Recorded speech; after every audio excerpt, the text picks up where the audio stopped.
Very good afternoon to you. Many thanks for joining us on Newsdesk. Let's take a look at the top stories that are happening today.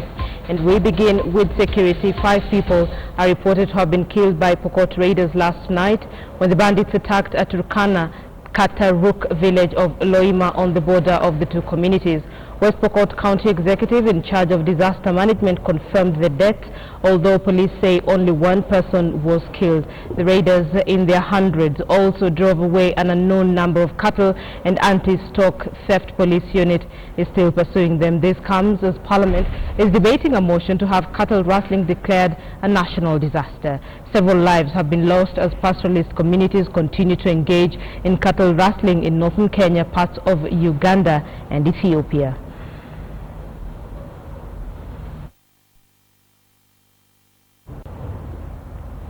All right, you're watching Newsdesk, and we thank you for staying with us. Former Prime Minister Raila Odinga is back in the country. There are several issues that is expected to touch on, including the ICC, the issue of teachers, the economy, the corruption, and of course this comes as ODM has made it very clear that they intend to start rallies in the country, basically to counter the rallies that we've had from Jubilee as well. They intend to start that in Kericho. Let's listen into what's happening. Be humbled by the reality and live up to our responsibilities. One would have thought that this reality would be reason to solutions and to bring about solutions in the interest of Kenya. Jubilee, however, sees this as just another moment for hubris, grandstanding, backpassing, and big talk. Jubilee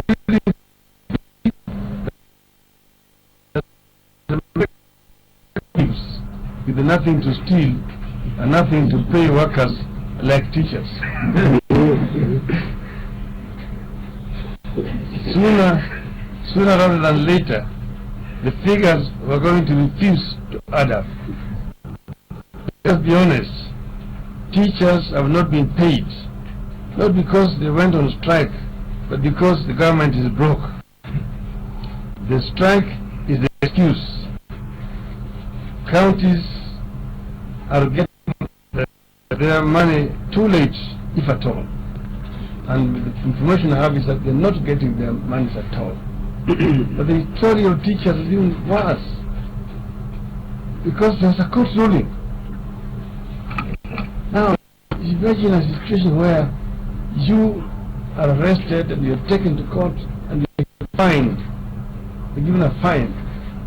You tell the court that I don't have the money, therefore I'm not going to pay. You know the consequences. You're only at the beginning of a long, gruesome and miserable journey. It is upon the President to ensure that confidence returns both among the Kenyan people and to the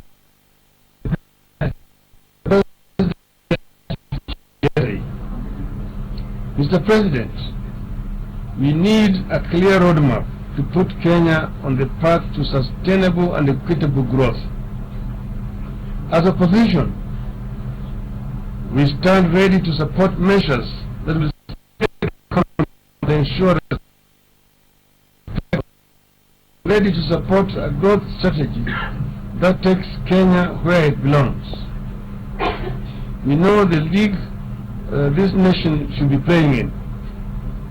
We demand a plan that gets activity, job creation, fairness, and inclusivity at the center of our growth agenda. And we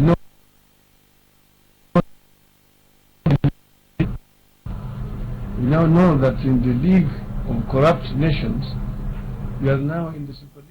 All right, former Prime Minister Raila Odinga there addressing the press at Serena Hotel here in Nairobi, looking at a myriad of issues that are affecting the country. Of course, you have a comprehensive detail of what exactly he said in a subsequent bulletin. Now, a section of Muslim clerics from the coast region are demanding that the Judicial Service Commission of Kenya conduct fresh interviews for the position of Qadhis, led by Supreme Coast Branch Chairman Sheikh Muqdar Hitami. The clerics say the selection did not consider regional balance and that the Chief Qadhi was reduced to a mere spectator. They say the exercise was not conducted professionally and may force the Muslim community to lose faith in the Qadhi's court. Kwa nini wakuu vinara wa wanazuoni hawakuhusishwa? Mtu ambaye kwamba hajui, hakusoma dini, atamuinterview vipi kadhi ambayo shahada yake inayotakikana ni shahada ya sharia ya Kiislamu? Lazima iwe ni interview sharia, iwe kuna mwanasharia wa Kiislamu, sio mtu ambaye atakusoma Qur'ani hajui. Na uteuzi uliotoka baada yake ulikuwa ni wa kushangaza sana, ukawa haukuangalia regional balancing, ambacho kwamba ni kitu muhimu, ni very sensitive. Katika North Eastern kutaguliwa watu 8, katika Pwani kutaguliwa watu 3, ambapo kwamba ni makosa. Maeneo mengine hawakuchaguliwa kabisa, ambayo kwamba hii ni makosa. Iwe very open, iwe kwenye magazeti, watu waone, isiwe ni chini kwa chini. Hatuna imani na interview iliyofanywa kwa sababu imefanywa kimakosa. Kwa hivyo tunaiambia Judiciary Commissioner warudie tena ile shortlist, waregeshe tena interview kisawa, kwa sababu tumepata kujua katika watu wote waliochaguliwa 20, watu 8 wote wametoka katika mkoa wa North Eastern. Why? Watu 8 wote watakuwa katika mkoa wa North Eastern.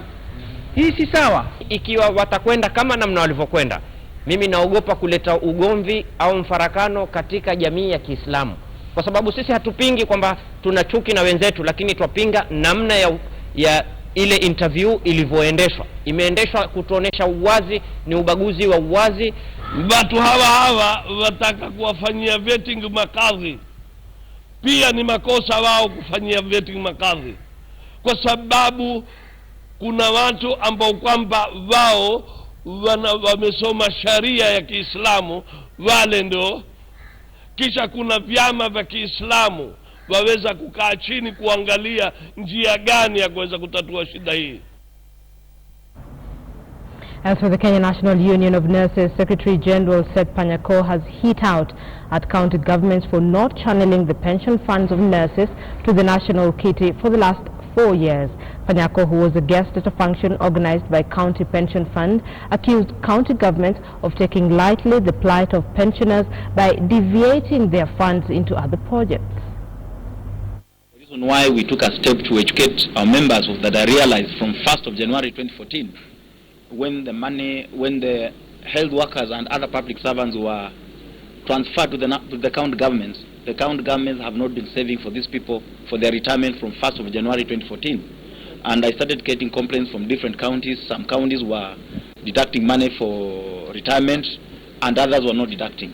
So upon scrutinizing what is happening in the country, we realized that whether we like it or not, the public servants, most of them, about 90%, have been transferred to county governments. But from 1st of January 2014, the county governments have not been remitting the retirement benefits to the county pension fund, which is a fund that is mandated by law to manage retirement benefits for all county employees. We have been given reliable information that Honorable Wycliffe Oparanya, who is the governor for Kakamega County, has established an illegal union in Kakamega County for the Nurses Union, which he is calling Kakamega County. And we have been reliably informed that from this month, he has now diverted the money for this union to that what he is calling his county. The staff should not suffer because of a little bit of confusion between who is responsible between the national government and county government for the pensions of staff. I agree. The County Government Act, Section 132, clearly makes it very mandatory that employees of county government shall subscribe to an existing pension scheme. That existing pension scheme is the county pension fund. So there's no doubt about it. The law is. The chairman of the Council of Governors, who is the Meru Governor Peter Munya, is asking President Uhuru Kenyatta to call for a national summit to deliberate on economic issues affecting the country. Speaking at Meru Technical College yesterday during Mashujaa Day celebrations, Munya said there was need for the president to call for the national summit which the president chairs so as to discuss issues affecting the country, especially on money matters, adding that it was very unfortunate the counties have not yet received county funds. Munya said he will vie for the presidency come 2022 as requested by the electorate. Ambayo tunakarabati upya, waliniomba 2022 hata mimi niwe kwa uwanja na nikakubali.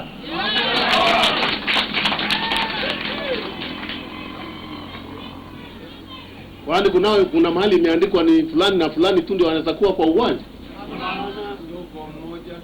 Ana huo uwanja utakuwa na watu wengi, alafu wananchi waamue. Kwa hivyo hata mimi 2022 nitakuwa kwa huo uwanja. Let's cross borders, so to speak, but it's related to Africa as well. The refugee crisis is getting more desperate by the day. African migrants arriving by their numbers have added a twist to the Syrian refugee standoff that has been unfolding at various border points. European Union officials now say conditions within Africa have to be improved to stem the exodus. Exhausted and disoriented, these migrants disembark. They've just been rescued by Dignity One, one of the rescue ships of the medical NGO Médecins Sans Frontières, or Doctors Without Borders. Among them is this 25-year-old woman from Cameroon, only named as Collins. She's 9 months pregnant, and the movement is finally here. The nurses get to work, and after a few anxious minutes, she's the latest mother on this boat. Baby Divan enters the world in the most unlikely of circumstances. Officials say there were 120 people in the rubber boat Collins was traveling in, with 6 children among them. Collins was an assistant nurse in a military hospital in Douala, Cameroon. But after 2 years of working without getting paid, she and her husband decided to head to Banki in the north of the country. The town was captured by Boko Haram, and Collins and her husband were kidnapped and held in the bush. She says after a couple of months, she managed to escape with the help of an older woman and started a 6-month journey that finally brought her to Libya.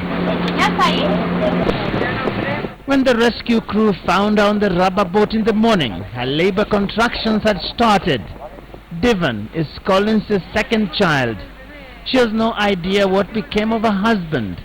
She also left behind a 2-year-old son with her mother in Douala. But Collins is only one of the many desperate people taking on this treacherous journey to Europe as they flee various conditions in their home countries. The European Union Foreign Policy Chief Federica Mogherini, who visited the African Union headquarters in Addis Ababa, says the world must find a permanent solution to this crisis.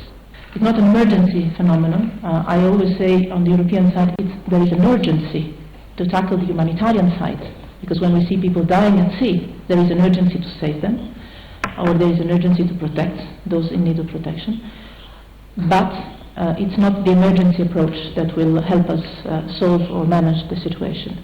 Jogeo, KTN News. You're watching Newsdesk. Let's take a short break. We'll be back with more news. Thank you for staying with KTN News. Let's now focus on security or lack of it thereof, not just in Kenya but the entire region. As Kenya grapples with the aftermath of several terrorist attacks, government officials and security experts are unanimous that Kenya must review counter-terrorism measures to defeat this transnational security challenge. Kenya has been a soft target for terrorist activities since 1998, and the menace has evolved as radical groups from the Horn of Africa infiltrate the country to kill and maim innocent civilians. Only yesterday, Kenyan police released names of 5 individuals wanted for planning a major attack in the country So question is, what are the counter-terrorism measures and how effective are they? Joining us now from our City Center studio is security expert in studio just to help us understand what this is all about, Delano Kilu Longwe, security expert. Thank you so much, Mr. Longwe, for joining us on News Center. Can you hear me? Thank you, Linda. I can hear you. All right, Mr. Longwe, here's the thing. The Kenya police released names and pictures of 5 Kenyans wanted for links with the terror group Al-Shabaab in Somalia, and they're asking Kenyans to sort of try and help more so family members. What mechanisms essentially should the police put in place, and indeed the country put in place, to have people willing to give this information to security officials in the country? What measures should be in place? First of all, Linda, I think it's very important for everybody to understand that it is not business as usual. It's not business as usual in terrorism for the police. It is not business as usual for families and for Kenyans at large. That terrorism is in actual fact unconventional warfare, which, as you've said, tries to kill and maim innocent individuals in a fight that is an idealistic fight.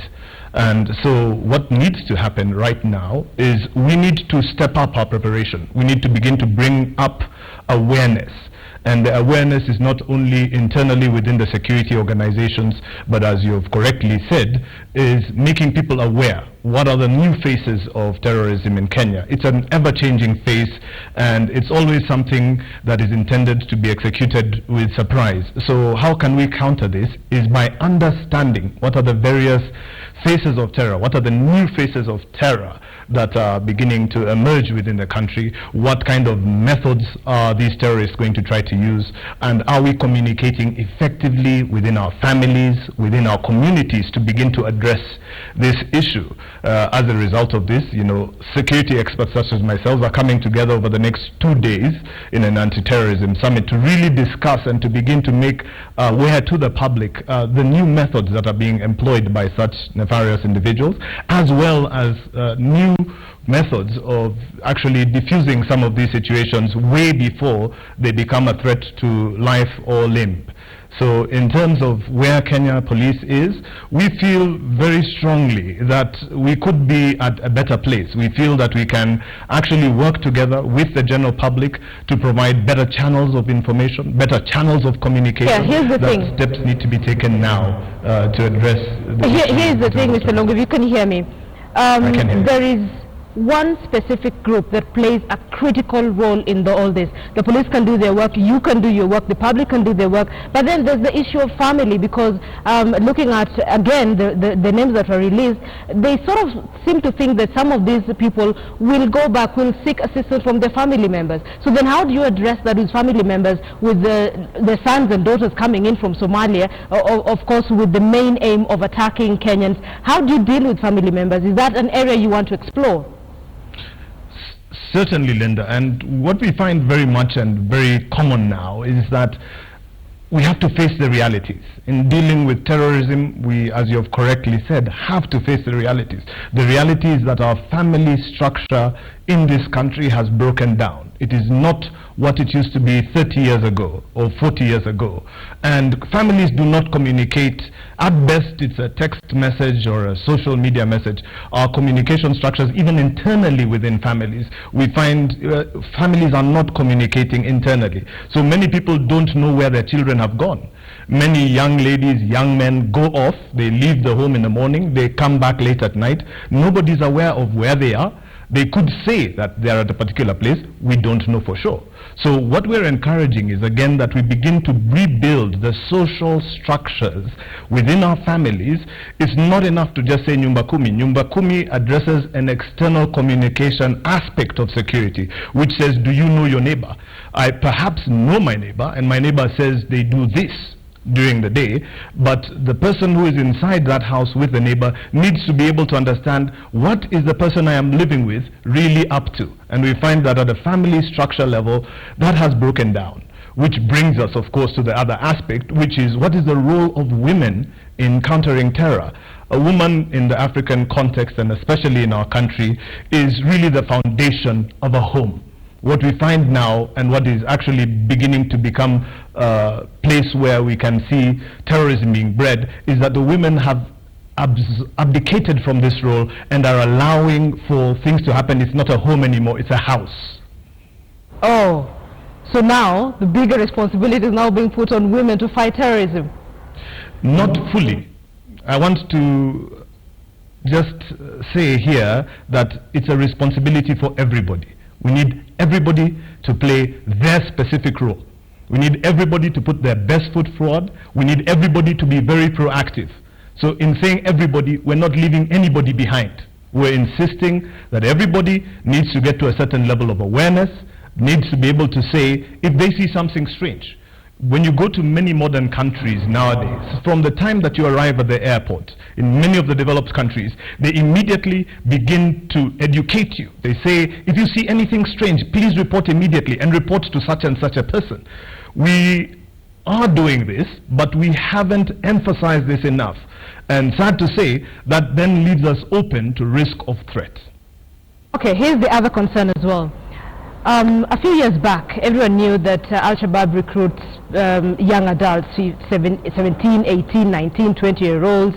But now we are seeing a scenario where they're recruiting school children. In fact, KTN ran a story a few days ago of a boy who was 14 years old, and he got recruited into Al-Shabaab, and by extension, he started recruiting his own schoolmates. Does that worry you? Does that change how we now fight terrorism in the region? It does actually alter that quite significantly, and I'll actually even tell you why. Because in many questions in terror, we have to answer the why question. The why question, why are they going at 14-year-olds and 15-year-olds and 13-year-olds? The why question is answered very simply. In our country, we declare somebody identified as a citizen of Kenya at the age of 18. That's when we begin to issue IDs. So it's very difficult to identify somebody below that age. And the terrorists know this. That's why they're targeting our youth that are below the age, where it's easy for us to track them through their bank accounts, through driving licenses, through identification. We then need to transform our way of identifying our citizens so that our citizens are identified from birth and no longer at the age of 18, when it's very easy to track people around. We can't for a fact say that we're comfortable tracking all our youth, and youth today comprise of over 60% of our nation's population. Okay, very eloquent explanation there why the Al-Shabaab are now targeting children, 14, 12, 13-year-olds. Finally, before I let you go, you have a summit tomorrow. What is this summit all about? The summit is an anti-terrorism summit. We're bringing together, Linda, experts from around the world on cyber terror, on physical terror. We'll actually be able to demonstrate and display some of the latest devices that we utilize in fighting terror. It's free summit. It's a very free summit. We're welcoming people to participate. I think we have confirmation already from over 68 universities and 6 diplomatic missions, as well as Kenyans from all walks of life and government officials. So we expect over the next 2 days to actually help Kenyans to grow in awareness of how to fight terror. Al-Shabaab, what are their methods they're using today, different origins of terror. Where does terror come from? How do we address this? How do we begin to invest in the right direction? How do we address the issues of funding of terror? You know, there's projects and implementations that have not taken place in this country, where we're supposed to be able to understand everywhere where terror is being funded from and cut off such routes for financing of terror. So we do welcome Kenyans from all walks of life to come join us at the National Museum of Kenya for Thursday and Friday. On Friday afternoon, we'll be awarding Kenyans who have shown outstanding bravery and courage in fighting radicalization, fighting terror, going up against the Al-Shabaab, going up directly in the line of fire, courage in the line of duty, and it's going to be a very exciting time, I think, for this nation. We need to have very strong mental resolve. We need to become a very hard target, and Kenya should not be a ground for any terrorist to feel comfortable living or dwelling in. Delano Kilu Longwe, security expert from our I&M studio. Thank you so much, sir, for your insight and helping us to understand why now the Al-Shabaab group in Somalia is now targeting young children, saying these are people who cannot be identified. It's easy to radicalize them, and in any case, you can't track them down. Well, that is where we leave it on News Center on the home channel. However, we have more news coming your way on KTN News. Stay with us.